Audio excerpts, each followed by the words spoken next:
France Maghreb 2. Allez, merci de nous rejoindre sur France Maghreb 2. Bienvenue tout le monde et c'est parti les amis.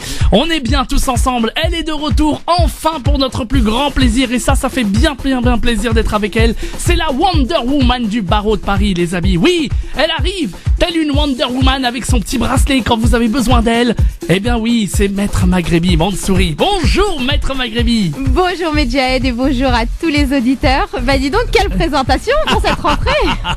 Ah oui, bah oui, quand même. Comment allez-vous Maître Maghrebi? Bah ça va super bien. Mais écoute, moi à la place du bracelet, je dirais plutôt que j'arrive plutôt avec ma grande robe noire. Ah oui, c'est vrai, la grande robe noire de l'avocat. Bah justement, j'aurais une question à ce sujet. Je sais pas pourquoi il y a quelqu'un qui avait envie de savoir à propos de la robe. Et je vous en parlerai tout à l'heure dans le thème du jour, d'accord? Enfin, Ok, dans le thème, ça non pas dans le thème, mais dans les questions que d'ailleurs nos auditeurs pourront poser dans quelques petites minutes. L'émission Parler juridique avec Maître Maghrebi. Et aujourd'hui, quel est le thème du jour? Alors le thème que l'on va aborder aujourd'hui est le contrat.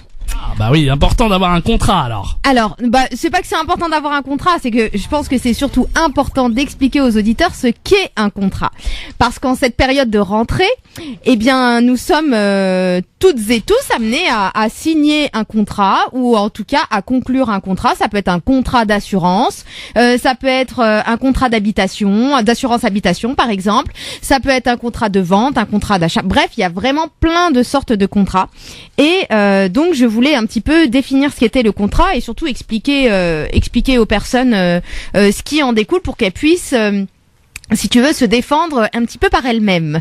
Ah bah écoutez, Parce parfait. qu'on a beaucoup de questions qui touchent justement au contrat. Alors, le contrat. Donc, qu'est-ce que c'est qu'un contrat? Est-ce que tu sais toi ce que c'est un contrat, Medjahed? Bah déjà c'est un papier qui nous lie, un papier où tout est expliqué en fait sur ce que propose en fait l'article qu'on achète exactement en fait. Alors pas du tout, parce que là, si je m'arrête à ta définition, tu nous dis que le contrat est un papier, forcément, et donc que ça lie par rapport à ce qu'on achète. Donc là, tu parles du contrat de vente, du contrat d'achat, mais Ouais. le contrat, c'est pas que ça. Donc ce qu'il faut savoir, c'est que le contrat, c'est un accord, c'est une convention qui va créer des obligations entre minimum 2 personnes, ce qui suppose qu'il y ait un accord de volonté, donc entre au moins ces 2 personnes. C'est comme ça que c'est défini par l'article 101 du Code civil. Le contrat, c'est une convention qui va faire naître des obligations et qui va supposer un accord de volonté entre au moins 2 personnes. Donc là, si on s'arrête à cette définition, ce qu'il faut savoir, c'est que vous et moi, nous pouvons conclure un contrat sans qu'il soit forcément écrit. Ce n'est pas forcément un papier, le contrat. Alors, le contrat, c'est un accord qui peut être écrit ou qui peut être verbal, tout simplement. Ah même verbal ça marche. peut être verbal, Ah, exactement. d'accord. Parce que la définition nous dit que le contrat, c'est une convention qui va créer des obligations entre au moins... c'est un accord de volonté entre au moins 2 personnes. Donc un accord de volonté, toi et moi, on peut discuter et se mettre d'accord sur quelque chose. Eh bien la chose sur laquelle on va se mettre d'accord, ça va être un contrat et on va être liés, toi et moi, par ce contrat, par cet accord. Le contrat, en réalité, c'est un accord. C'est un accord que 2 au moins personnes vont prendre. Et ça, beaucoup de personnes ont tendance à l'oublier, ou en tout cas, souvent, elles ne le savent pas. Donc c'est important de savoir que un contrat, c'est un accord entre au moins 2 personnes. Lorsque 2 personnes au moins se mettent d'accord sur quelque chose, il va y avoir ce qu'on appelle la création d'obligations. C'est-à-dire que ça peut être une seule obligation, voire plusieurs obligations. Donc, lorsqu'on a cet échange de volonté qui va être fait, on va, comme je disais, avoir une création d'obligations. Quelles vont être ces obligations? Souvent, on va prendre plus communément le contrat de vente. C'est exactement celui auquel tu as pensé immédiatement. Tout à fait, oui. Le contrat de vente, c'est quoi? Le contrat de vente, c'est 2 personnes vont se mettre d'accord. Ça peut être 2 personnes qui se connaissent, ou ça peut être 2 professionnels, ça peut être un profane et un professionnel, c'est-à-dire toi, tu vas dans un magasin, donc tu es face à des professionnels. Donc 2 personnes qui vont se mettre d'accord, par exemple dans le contrat de vente, moi, je vais m'engager à acheter cet objet. C'est-à-dire que toi, tu vas me vendre, par exemple, tu vas me vendre une télé. Tu vas me vendre une télé, donc l'obligation qui va naître sur tes épaules est que tu vas devoir me remettre cette télé. Tu devras me la restituer. Et en contrepartie, tu vas te dire, moi, je te donne la télé à la condition que tu me payes, par exemple, 200 €. Donc moi, l'obligation que je vais avoir est de te remettre les 200 €. Ça, c'est un contrat de vente. Donc, il y a une création d'obligation, tu t'obliges à remettre l'objet et l'autre personne s'oblige à te remettre elle également un objet qui va être de l'argent. Donc après, il y a plusieurs sortes de contrats. Comme je disais, il y a le contrat de vente, mais pas que. Ça peut être un contrat où on va avoir une prestation de service, par exemple. Quelqu'un qui va s'engager à fournir un service. Par exemple, un électricien qui va s'engager à venir régler l'électricité. Ou une personne qui va s'engager, je sais pas, à donner des cours de maths à un enfant. Eh bien là, elle s'engage à fournir des cours et en contrepartie à être payée. Donc voilà. Donc un accord, c'est une convention, c'est un contrat qui va faire naître des obligations entre deux personnes. Et pourquoi est-ce que j'ai voulu aborder ce sujet aujourd'hui ? Tout simplement parce que, très souvent, le contrat va être écrit. Et lorsqu'il est écrit, on va avoir énormément de clauses qui vont être insérées dans ce contrat, et c'est souvent ce qui est écrit en tout petit, et ça va toucher vraiment plein de domaines. Et ce que je voulais vous expliquer aujourd'hui, c'est que lorsque vous signez un contrat, lorsque vous vous engagez à quelque chose et qu'il y a un problème dans l'exécution de ce contrat, c'est-à-dire que si par exemple vous déposez votre véhicule à réparer dans un garage et vous ne savez pas comment faire après, eh bien souvent il va y avoir un papier qui vous aura été remis et ce papier-là, c'est lui qui va on dit, il y a une expression juridique qui dit que le contrat tient lieu de loi entre les parties. C'est-à-dire que le contrat va régir et il va poser les règles qui vont vous unir, vous et la personne en face avec qui vous avez contracté et avec qui vous avez formé ce contrat. Donc si jamais vous avez des difficultés dans l'exécution de votre contrat, donc si vous avez une difficulté lorsque vous achetez quelque chose, ou vous avez une difficulté lorsque vous avez embauché quelqu'un, ou vous avez une difficulté par exemple dans le cadre de votre travail, vous avez une difficulté quelconque dans le cadre d'un contrat, vous ne paniquez pas, vous prenez ce papier et vous lisez exactement les clauses qui y sont insérées. Parce qu'à la lecture des clauses qui y seront insérées, vous saurez exactement quels sont vos droits et aussi quelles sont vos obligations. Et donc, vous saurez quelles sont les obligations de la personne qui est en face de vous, qui aura manqué justement, elle, à son obligation.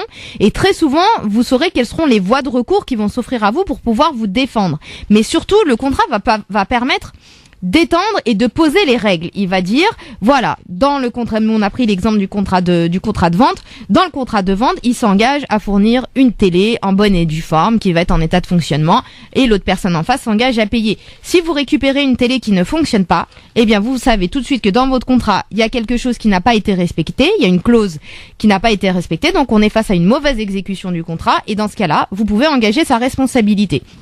Donc, dès que vous voyez qu'il y a quelque chose de défaillant dans votre contrat, et je dis ça vaut pour le contrat de vente, pour le contrat d'assurance, pour le contrat de location, pour le contrat de travail, pour vraiment toutes sortes d'accords que vous allez conclure de façon écrite avec une personne. Ça vaut pour le contrat de prêt aussi. C'est vraiment toutes sortes de contrats. Ce qu'il faut savoir, c'est que ce papier pose les règles et en fonction de ce qu'il y aura écrit à l'intérieur, et c'est là que vous allez avoir toutes les armes pour pouvoir vous défendre. Et à la limite, j'ai envie de dire, vous avez même plus besoin d'un avocat pour ça. Vous lisez, vous voyez exactement quels sont vos droits et quelles sont vos obligations. Vous mettez en demeure et en règle générale, vous arrivez à obtenir gain de cause sans même avoir à aller au tribunal. Mais voilà, donc sachez que le contrat, c'est une convention qui va être créatrice d'obligations à la suite d'un échange de volonté qui va être entre au moins deux parties qui vont s'engager à fournir quelque chose, ça va être une prestation de service ou remettre un objet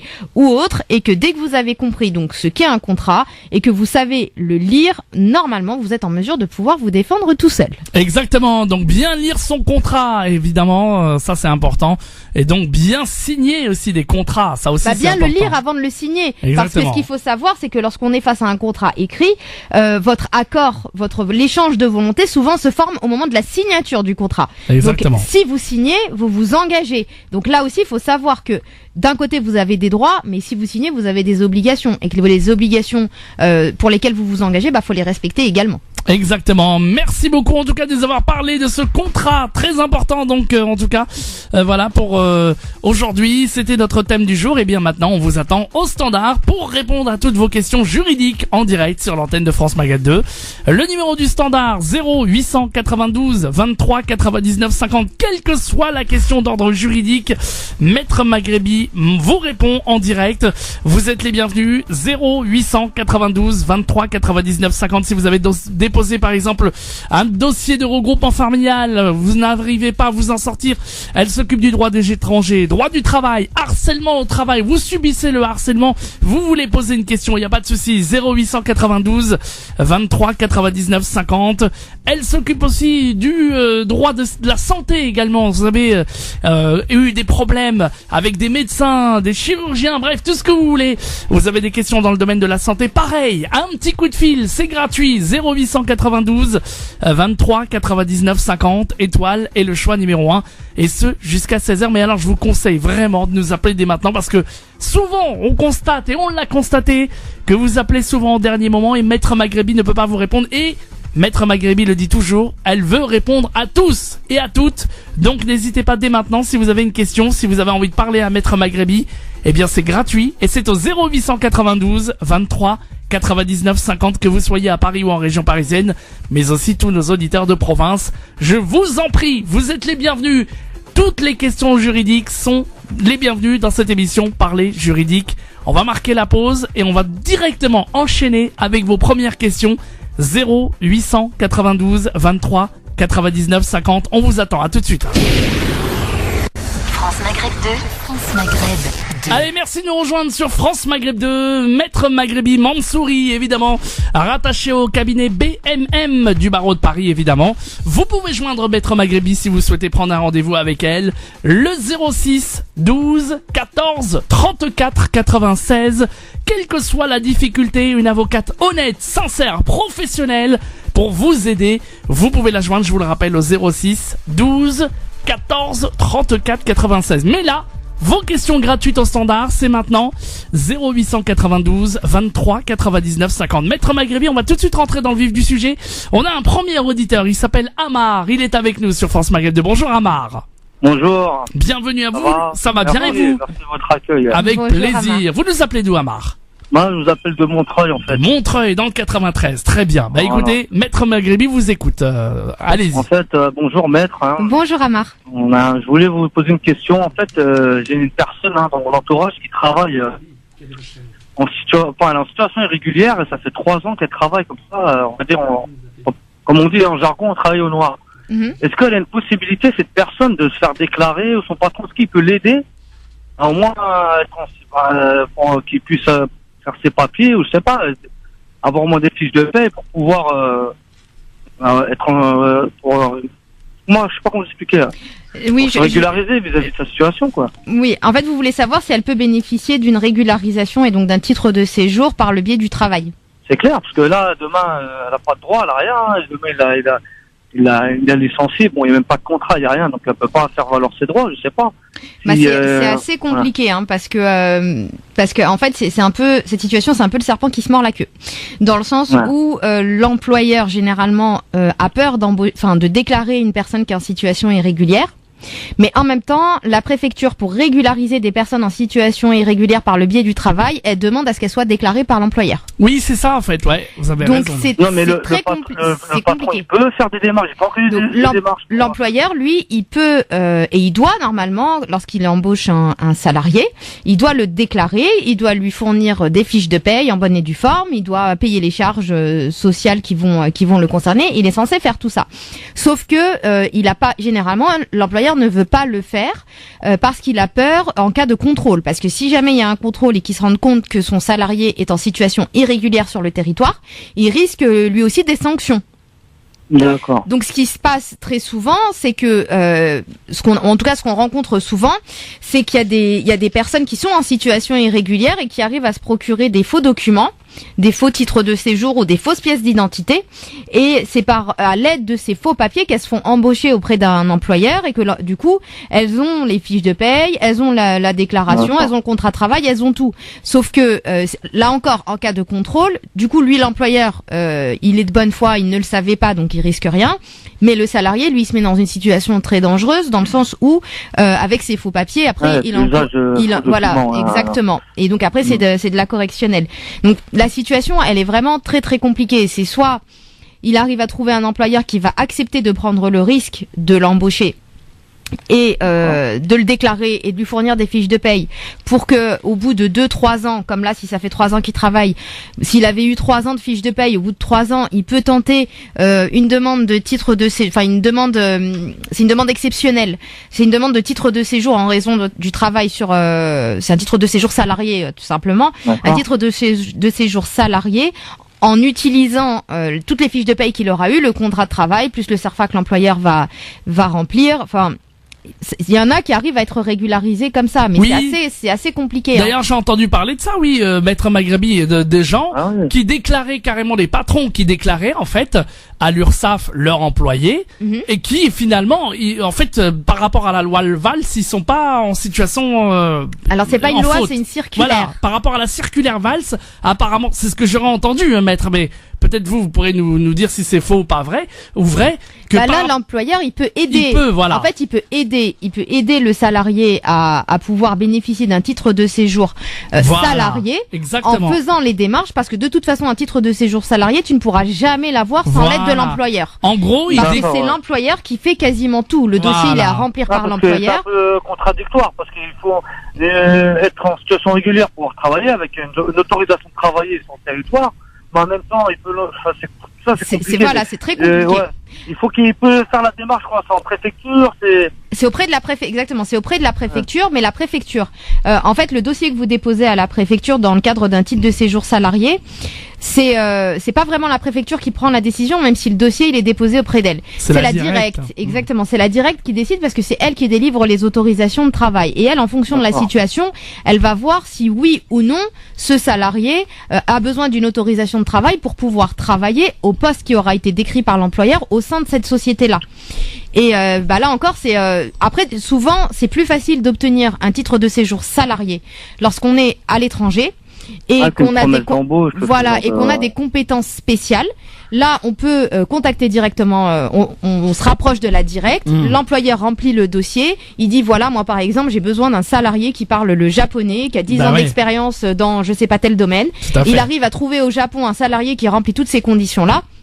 Et là, il va l'avoir son autorisation de travail auprès de la directe, il va avoir son visa, son titre de séjour. Cette personne, elle est arrivée avec un visa, elle n'est pas rentrée illégalement. Avec un visa touristique. Mais le problème, c'est le fait de rentrer de façon légale sur le territoire. En soi, ça ne donne pas de droit à un titre de séjour. D'accord. Mais ça permet de faire courir les délais. Peut-être que Maître Maghrebi, si quand même il arrive à sortir les fiches de paye de 3 ans, l'employeur et qui remet ça à la préfecture, peut-être que ça peut. Mais si l'employeur l'a pas déclaré et qu'il a jamais payé, il a jamais payé de charge, il le fera jamais. C'est pour ça qu'il faut déclarer à l'URSSAF et puis faire la déclaration nécessaire et c'est pas obligé qu'il se fasse contrôle. Enfin, c'est pas obligé en tout cas. Mais même en cas de contrôle, au moins, il y a la bonne foi du patron d'avoir été. Exactement. Voilà, exactement. Parce qu'en cas de contrôle, au moins une personne. Parce qu'elle n'a pas les mêmes droits qu'un salarié.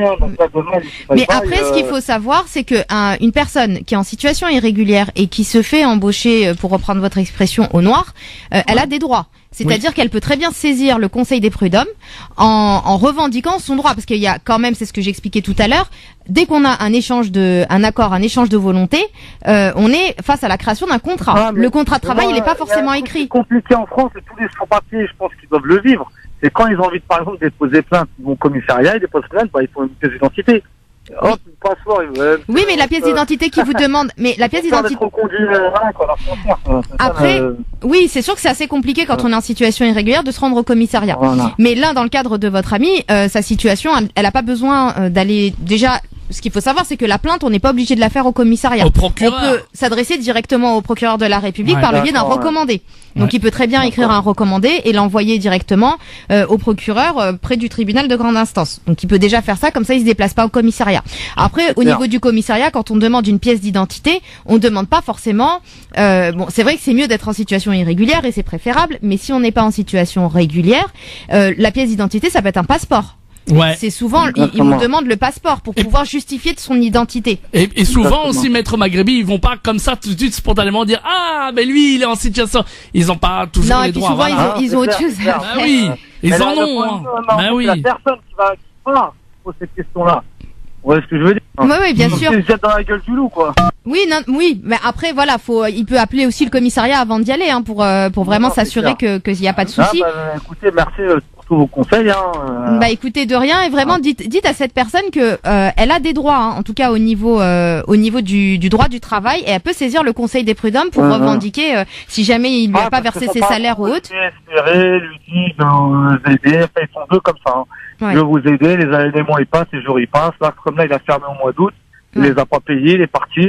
Ah ouais, non, ça c'est pas Ils bien. veulent pas revenir. Ah non. En gros, ils osent pas le provoquer pour pas perdre leur place. Ouais. Et en même temps, ils veulent, voilà, ils sont là, ils travaillent, ils vivent ici, ils paient le loyer, ils déclarent même leurs impôts. Voilà, comme si, sauf qu'ils n'ont pas de documents, quoi. Mhm. Donc, c'est quand même dommage, quoi. Oui, mais c'est pour ça qu'il faut pas qu'ils hésitent vraiment à dire à leur employeur que même s'ils sont en situation irrégulière, les employeurs ils se font rappeler à l'ordre et ils se font taper sur les doigts si jamais ils se font prendre. Donc les deux. Je vais bien les aiguiller, je leur donner les bonnes informations pour les orienter, en fait. Avec plaisir Ouais. en tout cas. Bah on Ouais, vous merci. remercie. bon courage à vous. À bientôt et bon Merci. courage. À bientôt. Merci à vous. Au revoir. À bientôt. Vous pouvez continuer de nous appeler évidemment au standard. Allez-y. N'hésitez pas vous aussi. C'est une question gratuite à Maître Maghrebi au 0892 23 99 50 étoiles et le choix numéro 1. Vous débarquez ici. Vous passez à l'antenne avec nous et vous posez votre question à Maître Maghrebi Mansouri du cabinet BMM. Quelle que soit d'ailleurs la question, votre question juridique en direct à la radio, bah ça se passe en direct ici sur France Maghreb 2. On avait un autre auditeur aussi qui voulait intervenir. N'hésitez pas.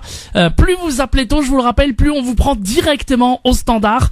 Et Maître Maghrebi, avec toutes ses compétences, peut vous répondre si vous avez subi une escroquerie, si vous avez eu une arnaque quelconque, si vous avez déposé des dossiers de regroupement familial et ça n'a pas abouti, si vous avez évidemment vous êtes en situation irrégulière, vous voulez des conseils de Maître Maghrebi peut-être pour régulariser votre situation si c'est possible. Plein d'autres questions en tout cas.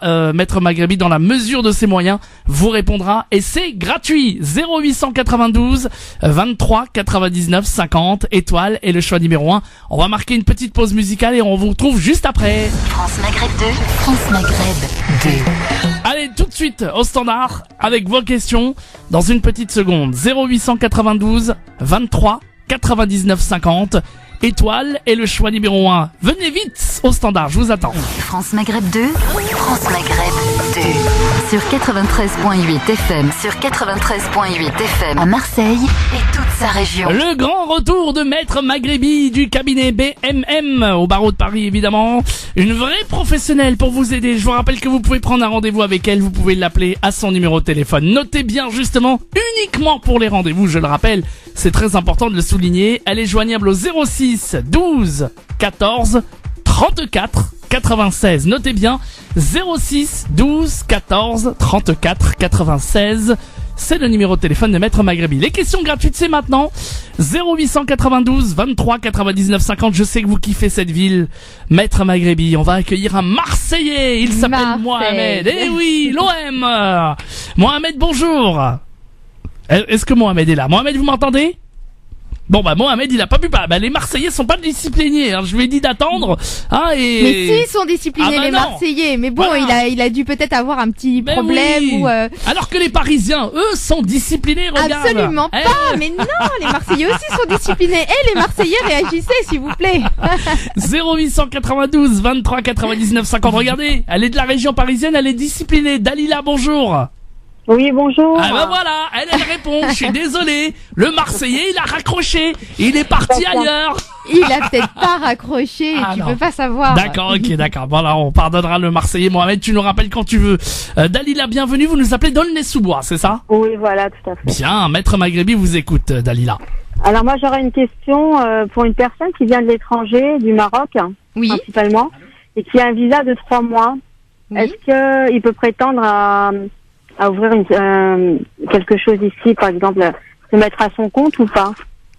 Oui, être à son compte. Ah oui, pas idiot, tiens, disons. Alors, le visa de 3 mois, normalement, on n'a pas le droit de travailler avec un visa de 3 mois. Ouais. Non. Donc, D'accord. normal. Donc même si financièrement il a les moyens d'ouvrir un petit commerce, il peut pas. En tant que gérant, hein. Alors, l'ouverture d'un commerce, normalement, il n'y a rien qui s'oppose à l'ouverture d'un... il faut être en situation régulière. Et le visa de 3 mois, ça me paraît compliqué avec un visa de 3 mois. Mhm. Donc il peut pas. Il pourra pas. Non. Est-ce qu'il peut faire une demande de papier ou pas?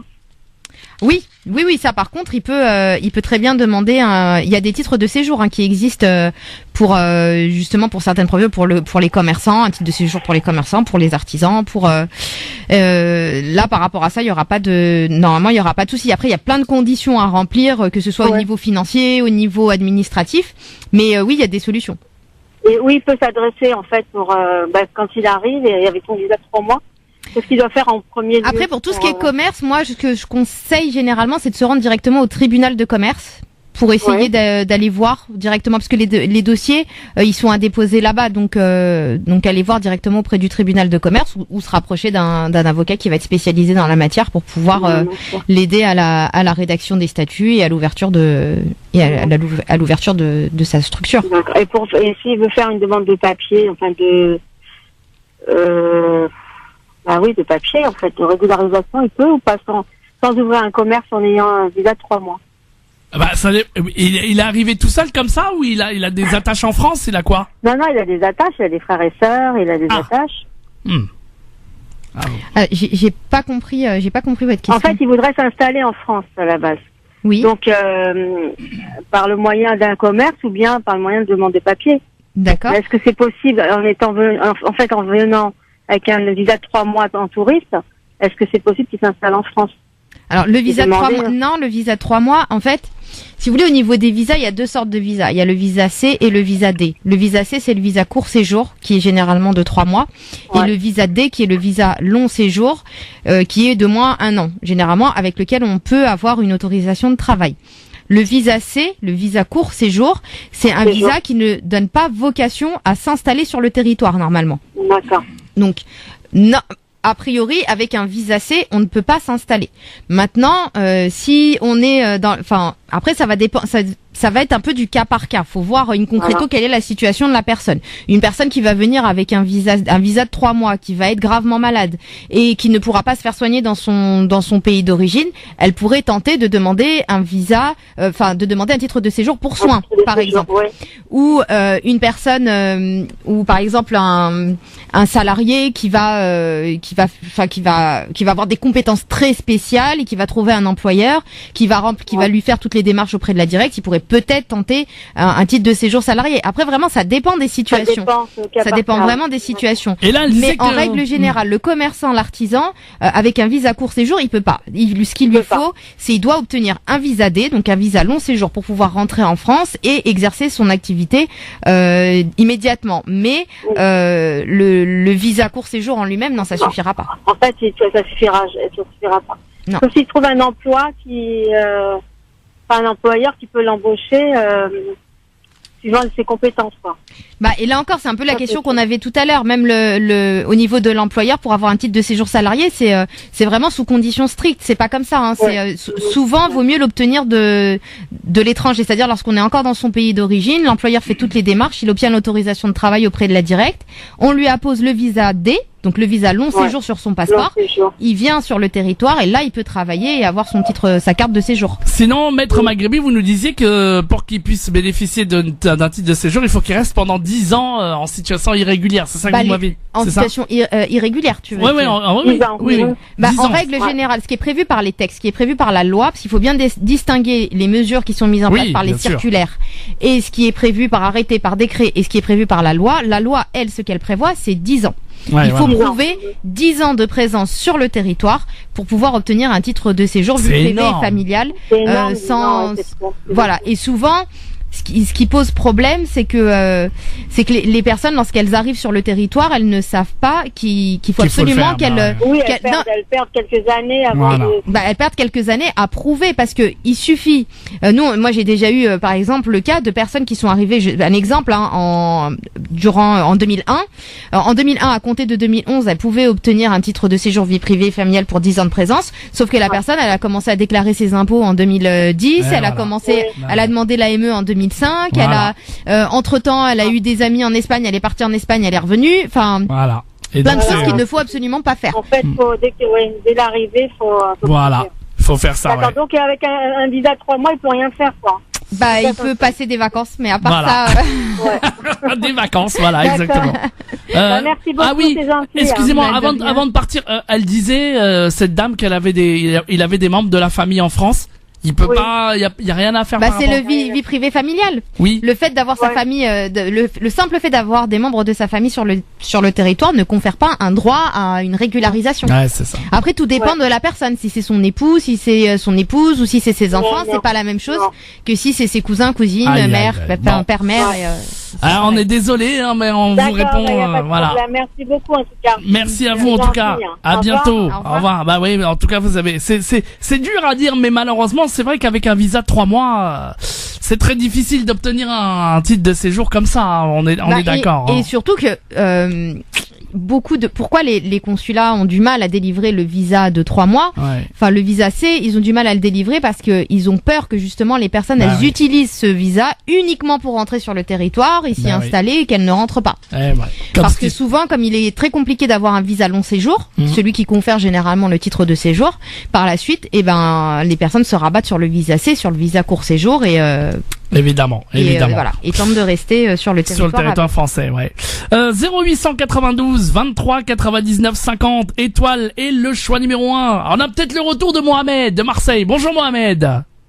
Non, très bien. Je ne veux pas de critique sur Marseille. Décidément, je crois que le Marseillais n'a pas de chance. Bon, on va revenir dans un instant. Il va revenir. Très bien. 0892 23 99 50 étoile et le choix numéro 1. Si vous voulez poser votre question à Maître Maghrebi Mansouri, quelle que soit la question d'ordre juridique évidemment, quelle que soit la problématique que vous rencontrez, Maître Maghrebi est là pour vous répondre. Un numéro de téléphone évidemment, 0892 23 99 50, elle vous répond gratuitement à une question d'ordre juridique et elle vous attend avec le plus grand plaisir avec toutes ses compétences. Et s'il vous plaît les Marseillais. Les Marseillais là. Faites-le mentir s'il vous plaît. Ils m'ont déçu les Marseillais. Non, faites-le mentir aujourd'hui, vous devez appeler les Marseillais. Allez les Marseillais, on compte sur vous, tout le monde entier, la province, évidemment que vous soyez à Paris ou en région parisienne, Clermont, Dijon, Reims, Amiens, Le Havre, Orléans, Metz, Marseille. Une question gratuite à Maître Maghrebi, 0892 23 99 50. Étoile est le choix numéro 1. À tout de suite.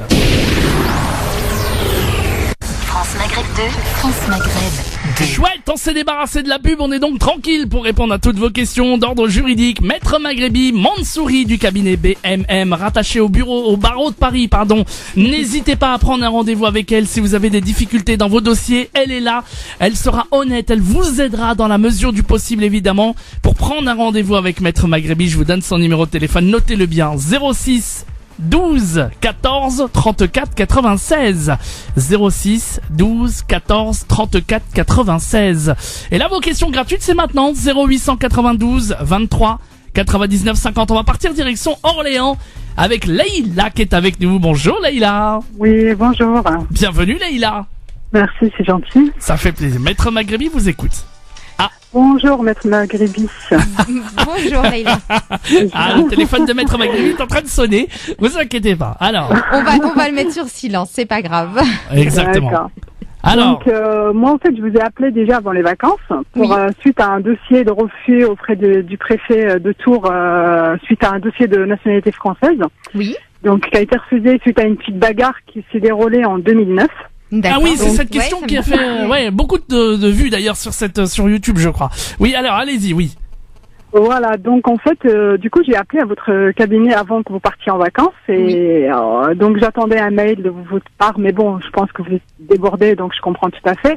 Et en fait, c'est pour ça, en fait, je vous appelle directement à la radio pour voir un peu comment je puisse faire mes démarches. Parce que bon, je suis d'Orléans, vous êtes de Paris, donc ça va être un peu dur avec le travail et les enfants de se déplacer. Bien sûr. Est-ce que sinon, si vous voulez, vous pouvez envoyez-moi un texto avec votre numéro et votre nom là dans les minutes qui suivent, comme ça je saurai que c'est vous, puis je vous rappellerai juste après. Il y a pas de souci. Ah oui, mais elle peut faire à distance, hein, attention, hein, c'est pas. Oui, ça j'avais ce que je veux dire, hein, vous avez compris. Parce que c'était pour demander c'était pour demander l'effacement de votre casier ou de votre fichier. En fait, c'est pour demander l'effacement parce que bon, je peux pas faire un recours parce que même si je refais un dossier, ça va être refusé encore une fois, donc il faut faire une demande d'effacement du casier avant. Parce que vous aviez eu une sanction? Vous aviez été condamné ou c'était juste vous aviez pas du tout. Alors pas du tout parce que j'ai reçu aucun papier. J'ai reçu une amende que j'ai dû payer les années. Il y a des années. Après, honnêtement, je savais même pas qu'elle avait porté plainte pour dégradation de véhicule parce que je n'ai jamais dégradé aucun véhicule de personne. Après bon, c'est vrai que bon, j'ai été un peu plus loin parce que j'ai été un peu loin avec elle parce que bon, c'était des insultes raciales quand même que les gendarmes ont pas pris en compte le jour où j'ai posé plainte. Et pourtant, elle a fait semblant de tomber et puis elle a pris en fait, elle a eu 8 jours de RTT, donc du coup ça m'a un peu pénalisé de ce côté-là.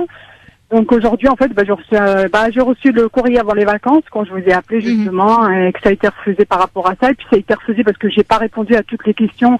Bon, je me suis sentie j'étais un petit peu mal à l'aise devant la personne qui me posait des questions et j'étais un peu intimidée. Donc moi, devant les gens, je peux pas répondre à 100% à des questions comme ça. Donc ça a été refusé. Ah ouais, mais alors là, Laïla, il faudra le faire, hein, parce que si à chaque fois vous dites que vous pouvez pas répondre aux questions, là, ça va vous poser problème. Alors, mais qui posait les questions? C'était. Écoutez bien. Qui vous posait les questions? C'était un officier de police ou c'était au niveau de la préfecture? En fait, c'est au niveau de la préfecture parce que l'officier de police, c'était pas un problème. J'avais répondu à toutes les questions qu'il m'avait posées concernant la religion, enfin tout ça. Donc, par contre, devant le préfet, c'était un peu Alors après, si ça peut vous rassurer, et ça aussi juste pour ton info, Medjed, beaucoup de personnes ont du mal à répondre à la préfecture. Vraiment, vous n'êtes pas la seule. Il y a beaucoup de personnes qui ont du mal à répondre aux questions, et il y a beaucoup de personnes qui sont assez intimidées, et beaucoup de personnes aussi des fois répondent complètement à côté des questions qui leur sont posées et se retrouvent face à des refus de demande de nationalité pour cette raison. Ça arrive très souvent parce qu'il y a des personnes, souvent il y a des endroits où vous allez être convoqué pour répondre aux questions dans des locaux. Souvent, c'est déjà arrivé, que ce soit dans des locaux de police. Parce que la préfecture et la police souvent sont à côté. Et il y a des gens qui ont jamais mis leurs pieds dans un commissariat, qui ont jamais mis leurs pieds dans des locaux de police et que lorsqu'ils arrivent, ils comprennent pas. Et du coup, ils sont complètement déstabilisés et ils arrivent pas à répondre aux questions. Donc vraiment, vous n'êtes pas la seule par rapport à ça. Non, honnêtement, devant le gendarme, j'ai répondu à toutes les questions. Bon, c'est la deuxième fois que je pose mon pied à la gendarmerie, bien sûr. Donc après la plainte de la personne. Mais c'est vrai que devant le policier, j'avais répondu à toutes ces questions. Après, bon, le policier, il a vu qu'il y avait un problème par rapport à ça, par rapport à la personne, mais le policier, il m'a bien fait comprendre que ce dossier-là va pas me pénaliser auprès de la préfecture. Et en fait, c'est tout le contraire quand j'ai reçu parce que mon vous avez courrier. été fiché. Vous avez voilà, alors que lui m'a dit tout le contraire. Ouais, donc c'est ça, donc et en fait suite à ça, suite au fichage et puis suite à des questions que j'ai pas pu répondre. Bon, en tout cas madame, pour tout ce qui est hors antenne, malheureusement, sachez que voilà, c'est un boulot, un travail. Donc voilà. Non, mais elle va m'envoyer vous m'envoyez votre numéro et puis je vous recontacterai dans la semaine, il y a pas de souci. Et on vous expliquera les modalités, voilà. Pas de souci. Merci beaucoup en tout cas. D'accord, merci beaucoup, bonne journée. À bientôt. Au revoir, merci beaucoup. Bien, et ben voilà, c'est fini pour aujourd'hui. Ça est passé vraiment très très vite évidemment. Je rappelle que si évidemment vous voulez prendre un rendez-vous avec Maître Maghrebi Mansouri, c'est tout à fait possible à son cabinet. Évidemment, vous l'appelez Pour tout rendez-vous, eh bien ça se passe au 06 12 14 34 96. 06 12 14 34 96. Où vous pouvez lui mettre un texto en disant je veux un rendez-vous. Évidemment, soyez sérieux quand vous respectez les rendez-vous, ça serait vraiment génial. Et puis voilà, cette année on est reparti. Ça a été un grand retour. Merci beaucoup Maître Maghrebi, on a eu beaucoup d'appels encore une fois aujourd'hui. Merci Medjen. Bon, merci également à tous les auditeurs. Vraiment, je suis ravie d'être à nouveau parmi vous cette année. Je rappelle d'ailleurs, vite fait avant votre numéro de téléphone, je rappelle pour tous les auditeurs, Maître Maghrebi, ses compétences, elle est spécialisée dans le droit du travail, droit de la santé, droit des étrangers, droit pénal, et vous pouvez la joindre au 06 12 14 34 96. La conclusion, c'est vous, Maître Maghrebi, qui allez la faire, évidemment. Je te remercie, Medjahed. Et puis, écoutez, comme vous le savez, cette émission, c'est la vôtre. Donc, à partir de maintenant, on va se retrouver tous les samedis de 15h à 16h. On compte vraiment sur vos appels et sur vous pour nous appeler, pour nous poser plein de questions. Parce que si je viens, c'est surtout pour vous. C'est pour vous aider à connaître vos droits. C'est pour vous aider à répondre un petit peu à toutes vos questions et vous aider également à solutionner vos problèmes. Donc voilà. Donc, je compte sur vous pour être parmi nous samedi prochain parce que, comme je vous le dis à chaque fois, vous avez des droits, donc s'il vous plaît, faites-les respecter. France Maghreb 2, France Maghreb 2.